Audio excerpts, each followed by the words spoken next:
تو حضرات یہ وہ لوگ ہیں کہ جو تقلید کا انکار کرتے ہیں، اور تقلید کا انکار کرنے والا صرف تقلید کا انکار کرنے والا نہیں بلکہ قرآن حدیث کا انکار کرنے والا ہے۔ اور آپ سمجھدار ہیں، سب سمجھدار ہیں، سب اچھے لوگ ہیں، سب جانتے ہیں کہ جو قرآن حدیث کا انکار کرے گا جان بوجھ کے، تو بتاؤ وہ مسلمان ہوگا یا نہیں ہوگا؟ کیا وہ نہیں ہو سکتا ہے؟ تو جان بوجھ کے قرآن کی مخالفت کرے وہ مسلمان نہیں، خارج عن الاسلام۔ اب بتاؤ جو لوگ تقلید کا انکار کرتے ہیں تقلید جائز نہیں، اور پھر اپنے آپ کو کہتے ہیں اہل حدیث، کیا وہ مسلمان رہ سکتے ہیں؟ نہیں رہ سکتے ہیں وہ۔ میں نہیں کہہ رہا ہوں، بلکہ آپ اندر شرح دیکھ لیجئے، نہیں، کیونکہ جان بوجھ کے قرآن حدیث کی مخالفت کرنے والا جان بوجھ کے خارج عن الاسلام ہے وہ، اس کو ہم مسلمان نہیں کہہ سکتے۔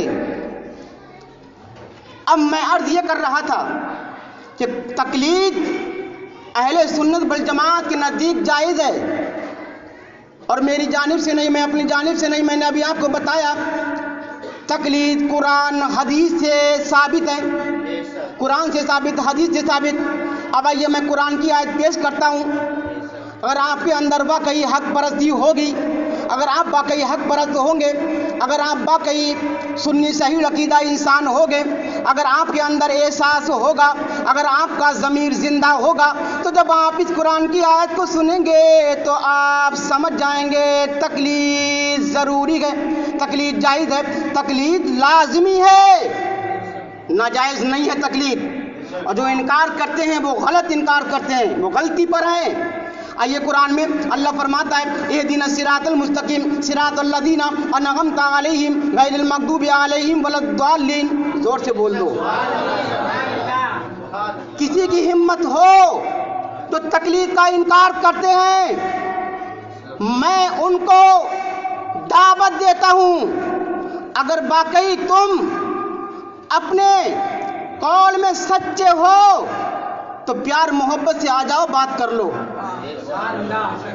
بات کر لو، دودھ کا دودھ پانی کا پانی ہو جائے گا۔ ہمیں آپ سے کوئی ذاتی دشمنی نہیں ہے، ہمارا آپ کا کوئی مکان کا، دکان کا، جائیداد کا، کھیتی کا جھگڑا نہیں، بلکہ عقائد کا جھگڑا ہے۔ ہمارے ماں باپ کا جھگڑا نہیں، خاندان کا جھگڑا نہیں، عزیز و اقارب، دوست و احباب کے لیے جھگڑا نہیں۔ اگر جھگڑا ہے تو اللہ اس کے رسول کے لیے ہے، اللہ اس کے رسول کے لیے، اور ساری دنیا بعد میں ہے، اللہ رسول پہلے ہیں ہمارے لیے، ان کے لیے ہمارا اختلاف ہے۔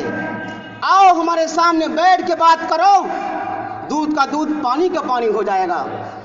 اگر میں غلطی پر ہوں تم مجھے زیر کر دو اور یہ ثابت کر دو کہ تقلید ناجائز، تو اور تو میں کچھ نہیں کہتا، کچھ نہیں کہتا۔ تم بیچ چوراہے پر مجھے کھڑا کرنا اور تلوار سے میری گردن کو قلم کر دینا، اگر تم مجھے غلط ثابت کر دو، اور اگر میں تقلید ثابت کر دوں، تم کو غلط ثابت کر دوں، تو میں تمہیں سزا نہیں دوں گا، بلکہ صرف دعوت یہی دے رہا ہوں کہ تم پیارے آقا کے سچے پکے وفادار بن جانا۔ بس یہ میرا پیغام ہے تمہارے لیے۔ میں تمہیں اپنے سینے سے لگا لوں گا، میں تمہیں اپنے گلے سے لگا لوں گا، لیکن آؤ تو صحیح، ان بھولے والے سنیوں کو مت بہکاؤ، ان کے ایمان پہ ڈاکہ مت ڈالو۔ ان بیچاروں کو کیا معلوم قرآن میں کیا ہے، حدیث میں کیا ہے؟ یہ تو کام کرنے والے ہیں، دکانوں والے لوگ ہیں، سروس مین لوگ ہیں، بزنس مین لوگ ہیں۔ ان کو اگر تم بہکاؤ گے تو یہ تو بھولے والے ہیں، ان کو بہکنے میں کوئی ٹائم نہیں لگتا۔ ہاں، پھر میں یہی کہتا ہوں اگر قول میں سچے ہو تو اس سے بات کرو کہ جو تمہارے سوال کا جواب دے سکے، اس سے بات کرو۔ لیکن آپ سے بھی میں گزارش کر رہا ہوں، جب آپ نہیں جانتے مسائل کے تعلق سے تو ایسے لوگوں سے بچنے کا حکم آیا ہے کہ ایسے لوگوں سے دور رہو، ایسے لوگوں سے اجتناب کرو، پرہیز کرو، تاکہ تمہارا ایمان عقیدہ سلامت رہے۔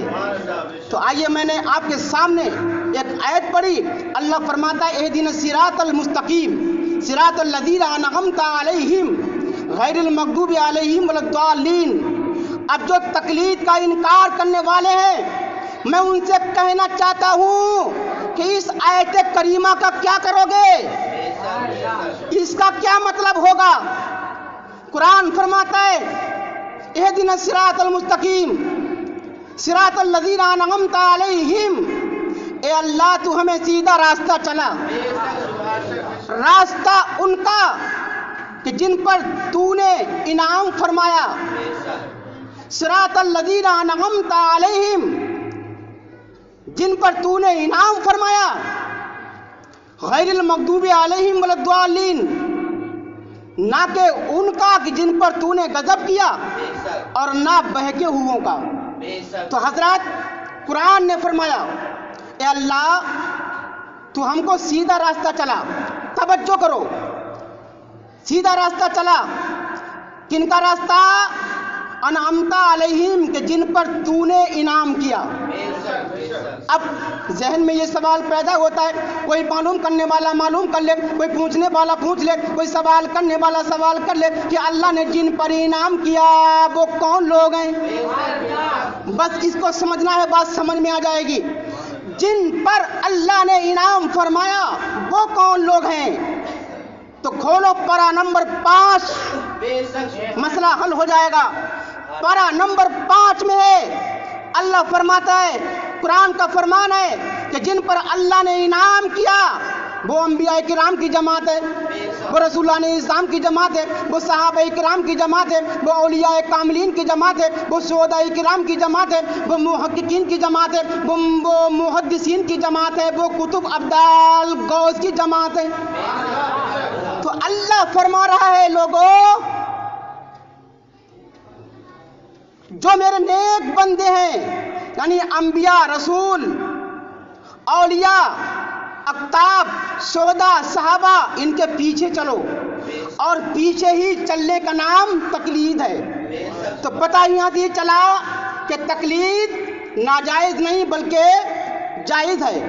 اگر تقلید ناجائز ہوتی تو اللہ تعالی ہمیں اپنے نیک بندوں کے پیچھے چلنے کا حکم نہیں دیتا۔ اللہ تعالیٰ کا انبیاء، رسول، صحابہ، اولیاء، غوث، کتب، ابدال، محدثین، محققین کے پیچھے چلنے کا حکم دینا اس بات کی دلیل ہے کہ تقلید ناجائز نہیں بلکہ جائز ہے، اور وہ بھی قرآن سے ثابت ہے۔ اب بتاؤ، تمہارے اوپر فیصلہ ہے کہ اللہ تو کہہ رہا ہے کہ تقلید جائز ہے، اور صاحب وہ کیا کہہ رہے ہیں کہ تقلید ناجائز۔ اللہ کہہ رہا ہے تقلید جائز، اور صاحب وہ کہہ رہے ہیں کہ تقلید ناجائز۔ تو فیصلہ تمہارے اوپر کہ تم اپنے اللہ کی مانو گے یا اس نجدی ملا کی مانو گے، فیصلہ تمہارے اوپر ہے۔